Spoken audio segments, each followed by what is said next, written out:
Congratulations, true crime addicts. We've survived another week. It is Friday, April 5th, 2024. This week, new details in the case of the missing teen from Tennessee. Professional thieves steal $30 million on Easter Sunday. And throw another shrimp on the Barbie. The biggest true crime story this week is out of Australia. Let's go down under. I'll be right back.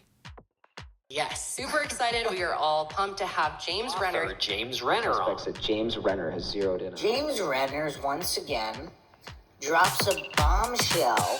Investigative journalist, reporter James Renner, who's been on the podcast a long time, friend of mine. And welcome back to True Crime This Week with me, James Renner.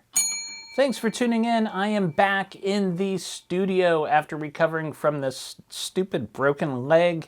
I am on the mend. I get this boot off in another week, then I can go driving, I can go cruising. It's looking up. Everything's coming up for Renner. So thanks for sticking around. As always, I want to thank Walter for manning the camera. Walter's just back from his cross-country RV trip with Justice Clarence Thomas. Tells me not to take cans of Coke from that guy. I don't know why though. Thanks, Walter. And hey, if you like what we do here, this is True Crime This Week.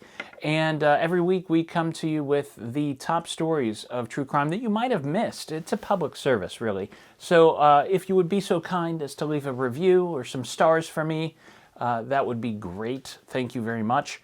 But enough of me. Enough of Walter. Let's get to the top stories. Let's jump in. This is a big week. It feels a little jam-packed, really. It's like it's almost too much. Let's get to it. The search for 15-year-old Sebastian Rogers continues this week in Tennessee and is quickly becoming one of the most popular unsolved disappearances on the internet. Sebastian, who is autistic, has been missing since February 26th. That's when his mother, Katie Proudfoot, went to wake him up for school and found his bed empty, according to The Independent. The police have said it appears Sebastian left sometime in the night without his shoes and possibly carrying a flashlight. Around 1,500 volunteers have searched the areas around his home and also area landfills and have so far found no trace of this boy. A non-profit search organization known as the United Cajun Navy, which is neither Cajun nor Navy, offered to help, but they called off the public search after receiving death threats from online trolls. That's how bad the case has gotten. This is one of those cases like the recent Delphi murders that has developed a large following online, and there's people using anonymity to attack the efforts of those actually trying to help. Sebastian lived with his mother and stepfather, Chris Proudfoot, and both of them are cooperating with police. However, Sebastian's biological father, Seth Rogers, poured gas on the fire this week after he released several videos on TikTok alleging that Sebastian had been abused by an older teenager who was living with the Proudfoot family. Now, I'm going to play a short clip from Seth's video now. You can see the full video on J for Justice's YouTube page, link at the end. And here it is. Hey, Chris Proudfoot, if you're listening to this, you can't hold that over my head. I told you. You're going to piss me the fuck off, and I don't give a fuck who knows. It's your fault. It's your and your wife's fault. Now, earlier this week, we also learned that security cameras near the home saw two figures with flashlights in the yard around 3 a.m., the morning that Sebastian disappeared. One figure is later seen jogging away from the scene. A very bizarre case that will likely be resolved in some public fashion in the coming weeks, so keep an eye on this one. Hopefully, Sebastian will return home. With all our special security cameras and gadgets, the classic big score heists that we see in movies have become more and more rare. But last Sunday, as most of us were celebrating Easter, a professional crew of burglars made off with around $30 million from a cash storage facility outside Los Angeles. Apparently there's a building in Silmar, which is a suburb of LA in the San Fernando Valley, that stores cash from local businesses. Now, they haven't said this specifically, just a guess here, but I wonder if this could be cash that's related to marijuana dispensaries. Most banks don't like to handle the pot money because it's still illegal on the federal level. Otherwise, why is all this cash not in the bank? There's this cash storage facility anyways. They broke in. The thieves allegedly broke into the building through the roof and were able to gain access to the vault without setting off the main alarms, which speaks to an inside connection, doesn't it? I think it does. There was also an attempt to breach the building through a side wall.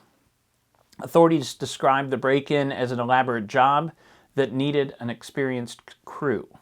Strangely, another elaborate heist occurred 2 years ago and only about an hour away. This is when thieves stole $100 million in jewels from a Brinks truck. The truck had stopped at a gas station and one driver took a nap while the other went inside and got lunch. Sometime in that 27-minute window, the jewels aboard disappeared. Both cases remain unsolved. Now you're going to ask me if this next story is fair dinkum, as they say, and I'm telling you it's all true. All true. There was more drama in Australia this week than an entire season of McLeod's Daughters. The defamation trial between Bruce Lehrmann and Network 10 went off the rails Thursday when a news producer took the witness box and claimed that his network provided Lehrmann with money for cocaine and hookers, according to The Guardian. Now, if you're from the States like me, you probably need a brief little summary about this case so far. So here you go. I'm doing my best. Back in 2019, in the before times, Bruce Lehrmann worked for the Australian Defence Minister, a person named, this is Senator Linda Reynolds, in the capital city of Canberra. And one fateful night, he went out drinking with a co-worker named Brittany Higgins. Around 1:40 a.m. that night, Lehrmann and Higgins shared an Uber to Parliament House, where they are seen on camera entering the building and being escorted by security to their boss's suite. I guess their boss had kind of like an apartment suite inside Parliament House. Lehrmann tells security that night that he's there to pick up important documents. Spoiler alert, that was a lie. Lehrmann is then seen leaving the suite about 40 minutes later. But Higgins doesn't leave until 10 a.m. the next morning. Higgins claims that Lehrmann raped her in the suite that night. Now, about a week later, Higgins reports the attack to federal police, but she later drops the complaint. Flash forward to 2021, when Higgins appeared in an interview with Lisa Wilkinson that aired on Network 10. During the interview, she again claimed she was raped by Lehrmann in the Parliament House. And at that time, it becomes a big scandal in the local media out there. A couple months later, Lehrmann is charged by police. It goes to trial, but then the case is dropped after prosecutors received, quote, medical advice regarding Higgins, end quote. Lehrmann then sues Network 10 for defamation. At most, this story is a he said, she said, and it appeared that Lehrmann and his lawyers made a good case for defamation at this trial. The judge was expected to rule on the case this week, but then new evidence came to light in the form of a new witness, a producer for Channel 7 named Taylor Auerbach. Auerbach was tasked with trying to woo Lehrmann for an exclusive interview for Channel 7. Auerbach says they met up at Meriton Hotel and that he and Lehrmann had a bag of cocaine and sex workers. He says that he and Lehrmann devised a plan to reimburse Lehrmann for the drugs and sex by invoicing Channel 7 for a per diem. They were going to pay for cocaine and hookers and then invoice the company for a daily expense, I guess. However, things got complicated when Auerbach accidentally put that $10,000 for a Thai massage on his company credit card, which threw up a lot of red flags. It also alleges that Lehrmann shared confidential court documents with Auerbach and Channel 7. Now, Lehrmann's credibility has been called into question, and this could impact his defamation case. Even if he wins, this could impact the amount of money he receives as a win for the, wow, I totally dropped that word, right? It limits the amount of money he could receive as a judgment. And it also came out that Auerbach has been sharing nude photos of a woman without her consent to colleagues. So I guess that's a story for another day. As they say down under, crikey! We've got lots more stories to come. I've got cold case updates after the break. You have to hear about this crazy story out of Virginia involving an au pair. It never goes. You should never have an au pair because they always end up in stories like this. We'll be back in 2 and 2. Please hang up and try again. And we're back with Free Spirit, starring Frank Luz. Prosecutors in Virginia released strange new details this week about a double homicide that happened last year, according to Fox News. Back in February 2023, police were called to a home in Fairfax County. They discovered a terrible crime scene there at the home of Brendan and Christine Banfield. Inside the house, they found Christine dead of an apparent stabbing alongside the body of a man named Joseph Ryan. Bear with me. Here's where it gets weird.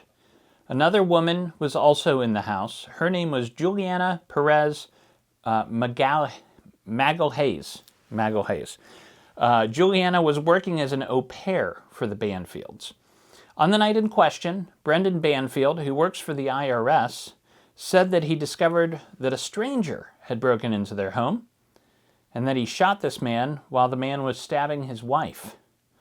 Now, while Ryan was on the ground, Juliana used another gun to fire the shot that killed him. Unfortunately, it was too late to save Christine. Prosecutors, though, are now saying that this whole story was a clever lie.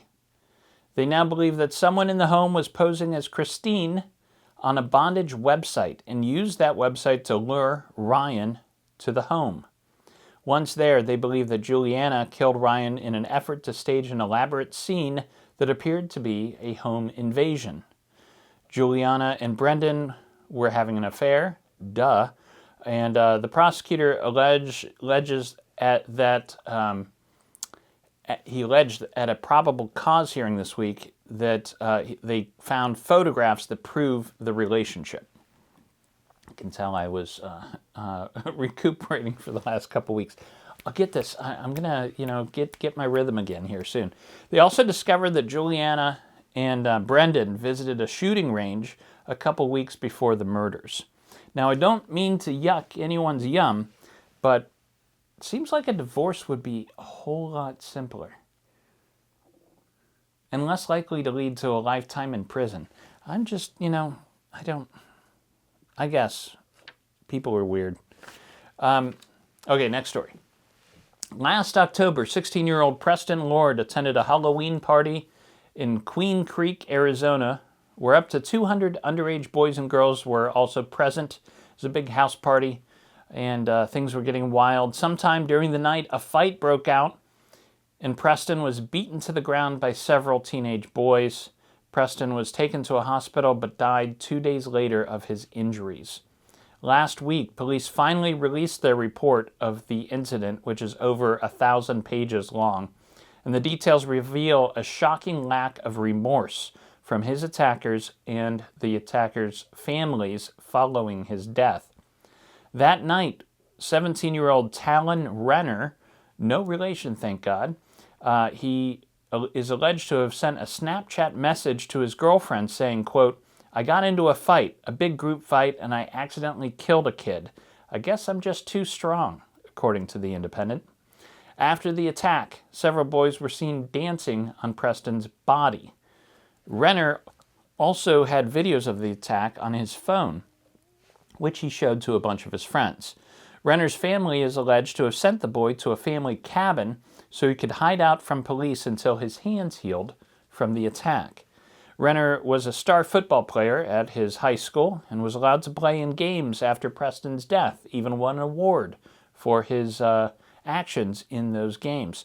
The outcry this week led to a coach at that school being fired. Renner and 6 others were arrested. All have pleaded not guilty and are awaiting trial. Former president and rapist Donald Trump will go on trial April 15th for paying hush money to Stormy Daniels to cover up a sex scandal during the 2016 presidential campaign. After a judge denied a request this week to delay the case until the Supreme Court can rule on his immunity, according to the New York Times. This will be the first of 4 criminal cases for Trump that will begin in the months leading up to November's election. I'm sure everything will go just swimmingly in the fall. Trump is arguing that since he was president, he should never be convicted of any crime. He also says he never knew about the payment to Stormy Daniels. He also says January 6th was not an insurrection and that he won the election, that windmills cause cancer, and that COVID would just go away. Detectives in Miami County, Ohio, closed a 60-year-old cold case this week, and not by using genetic genealogy, according to the Tippecanoe Gazette. 43-year-old Daisy Shelton of Dayton was murdered in 1964.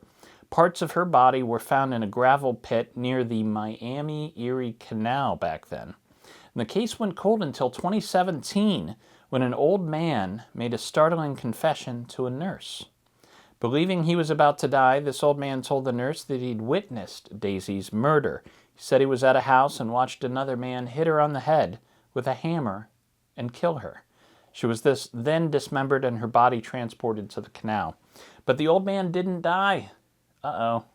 And the nurse went to the police. And when police interviewed him, the man admitted what he said, and also that the box used to transport Daisy's body had been in his home.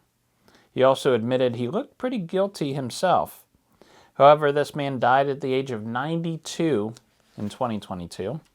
In a press release this week, the Miami County Sheriff's Office officially closed the case, heavily implying that this so-called witness was likely the guy that did it. Let's jump over to weird news. Some weird crime news. And this fits the bill. An arrest warrant has been issued for Kaylee Morgan, a mother of 5 children from Texas. The crime? Overdue library books. She only discovered this when she attempted to renew her driver's license, and they were like, hey, should we arrest you or something? Morgan says she took 5 or 6 books out of the Navasota library for her children, but she suffered complications from her latest pregnancy, and they were unable to return the books for a couple months while she recovered. And they did not receive late notices because the family had recently moved. At court, the judge told her that he didn't want to hear any of these excuses, and she just needed to accept responsibility. Morgan will be sentenced in the coming weeks. She told WLBT.com that she is forcing herself to use a breast pump in case she goes to jail over the library books. It's 2024, and we're one step away from the plot of Fahrenheit 451. Should be interesting. Over to pop culture. Premiering today is a new Netflix movie about the infamous BBC interview with Prince Andrew. Back in 2019, journalist Emily Maitlis questioned Prince Andrew about his friendship with human trafficker Jeffrey Epstein on air for 50 minutes on BBC's Newsnight.